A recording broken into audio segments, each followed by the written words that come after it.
Hey everybody, let's talk car dealerships and real estate.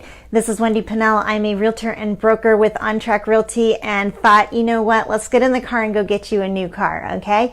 So you get into your clunky old car and it manages to get you to a car dealership and you pull in, and the next thing you know, just the nicest salesperson in the world comes out and says hello and greets you, and my goodness, they are just so nice. They're knowledgeable, they're friendly, they're listening very intently to what it is you're looking for, okay? And so then you talk a little bit more, they show you some, and you're like, well, that's not exactly what I had in mind. So you get in your car and you go to another dealership, okay? Same song, second verse. The salesperson comes out. They're so friendly and knowledgeable, and they just, act like they're your best friend. It's a really neat experience, right? They listen to you. What kind of car do you want? What needs do you have? How can I meet those needs?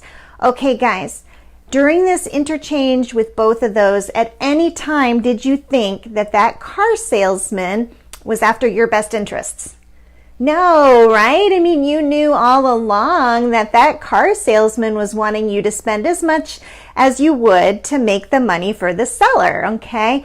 Guys, it makes that much sense for you to go from realtor to realtor to realtor, okay? When you're looking to buy a house and you decide, well, I don't want to use just one realtor. I want to use lots of different realtors. That's essentially what you're doing. It's like you're shopping at a car dealership, okay?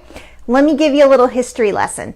Way back, okay, when real estate was happening in Texas, but computers weren't, back then, all the realtors had brick and mortar offices, right? And if you wanted to buy a house, you would have to go to each of those realtor offices, and they would get out a book, a physical book, and they would show you what they had for sale.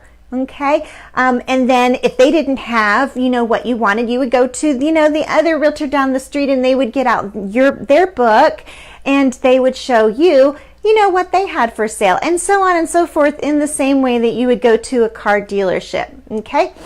Back then, and still today, it was always assumed that every realtor and broker represented the seller.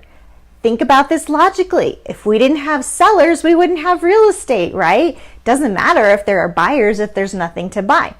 In Texas, the default rule still is, okay, every realtor represents the seller. All right? Now, of course, there's an exception, okay? The exception is if the realtor decides, I'm not going to represent the seller, I'm going to represent the buyer.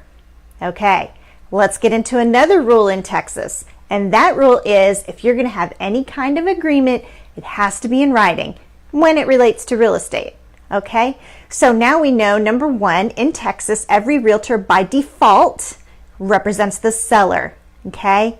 Second rule, if there's going to be an agreement in real estate in Texas, it has to be in writing. So what does this mean for you? Well, obviously, if buyers, realtors exist, you should use one, okay? Think about how many things come up in a real estate transaction that you might need representation for.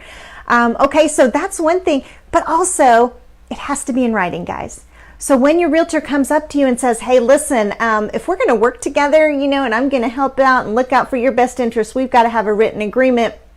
They're not being snobbish. They're not saying, I want you all to myself. That's really not what they're after, okay? What they're after is the fact that if there's no written agreement, they have a legal obligation to get you to spend as much as you will on the house, to not have the seller complete repairs. If things go wrong, they have a legal obligation to try to get the seller to keep the earnest money, right? And all this time, you're thinking they represent you.